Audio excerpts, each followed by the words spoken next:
What's up everyone, this is All I Talk is Tech, and in this video you could see me gaming on an iPod right now playing a three-dimensional game. Now this game is called Doom, and with some software it can make pretty much any iPod become a gaming machine. Okay, not really a gaming machine, but you can do some pretty cool stuff with it. In this video, I want to show you how using third-party software and bypassing all of Apple's restrictions on older devices can actually bring out the most out of them, and it's really cool to look back on the older technology Apple has made and how they actually had more potential than what they were given by Apple. But first, let me show you a little bit of my journey as to why I think Apple might not allow for gaming on these devices.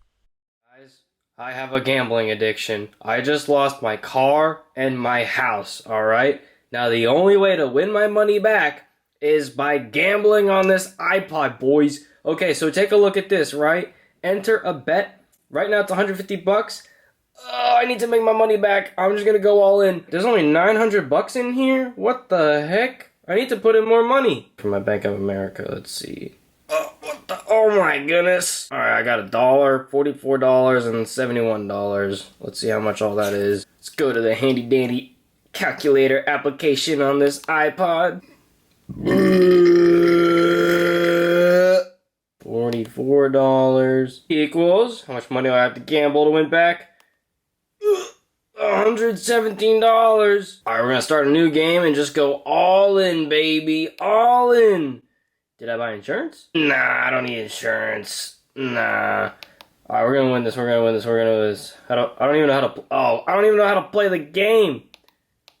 Oh!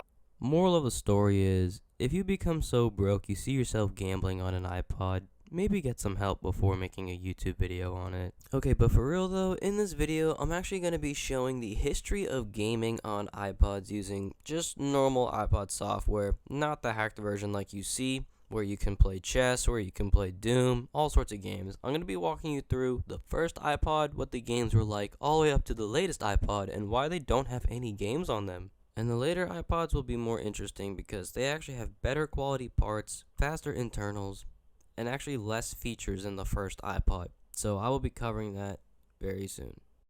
So what do the games look like on the first iPod? Well, I would show you, but mine crapped out during this video. But I can assure you this exact same software is on this iPod and you get the same games. So let's take a look at basically what the games would be for the original iPod. So this is what it looks like. You get your classic brick breaker. For its calculator of a screen, it does a pretty good job. You can play solitaire in fairly low quality. It's actually hard to see all the numbers and shapes, but Apple lets you do it.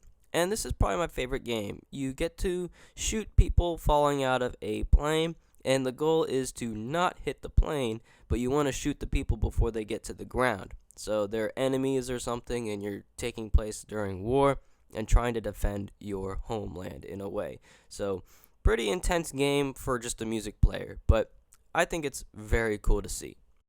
Next real shift in gaming on iPods happened with this iPod right here, and it was because of the change of software. So you actually get these same games, but they've updated it so that way it's a much better looking experience. So you can see everything's in color, and the graphics and frames per second are definitely an improvement from the previous generation of iPods. So this version of iPod software is what improved the games. Now let's take a look at some of the other games on this software and how they compare to the previous version I just showed. So this is the tank game. You can see that it's got a nice gradient background, the helicopters have way more detail, and the parachute guys actually have parachutes on them, whereas before they were just falling men. So this is actually makes the game make more sense because the technology has gotten better to portray the game in a much better way. And because of that, gameplay is actually much better, and that's why this iPod right here, because you could see the jump on how solitaire is so much better, you can view the cards and what they actually look like, you can view the colors, because there's so much more detail just on this generation of iPod. That's why you can actually play hacked games on it, because there's more potential than just what Apple allows you to do. But unfortunately, these iPods actually got better and better, and they got to the point where they have the technology to have games on them, but Apple just decided to lock down the operating system and make it not really possible. So unfortunately, now when we got the shift to touchscreen iPods, they have more capabilities, but because Apple locked down the software, think of all the games we could have had on this display but can't do because Apple. And real quick, I want to show you all the lost potential that Apple could have had on the newest, latest iPod that got discontinued versus the direction Apple was headed. So here you could see the last iPod to ever have a game on it, the 5th generation click wheel iPod. It's also the last click wheel iPod. And you could see there's this maze game on it, and it's really, really fun. The whole point that made this game really fun was the fact that it was on an iPod. Apple embraced the fact that it was a hard device to play on, so they had a little timer, so you had to complete the maze really fast. And of course it's hard to complete it on because you got a tiny screen. But what's cool is the iPod can tell when you tilt the maze, and the little ball will go in the direction that you tilt it. So these aren't really complex gaming devices, but the games were actually really fun. And while I was making this video, I ended up just doing a couple mazes. They were really fun. And so it's just a shame that Apple didn't add this on their last iPod to close the final chapter. And you might be asking yourself, like, well, maybe it's not able to. Like, why would Apple want to do that? Well, basically, I decided to see if this iPod can have a maze on it, to see if it even has the ability, because why would Apple remove a feature? And so I checked the diagnostics of this iPod, and you can see I'm on the diagnostic screen, and it has a built-in accelerometer, and that's the essential feature to have the previous maze game. And so it makes no sense to me, why would Apple remove such a fun game? They have the technology, they have the software.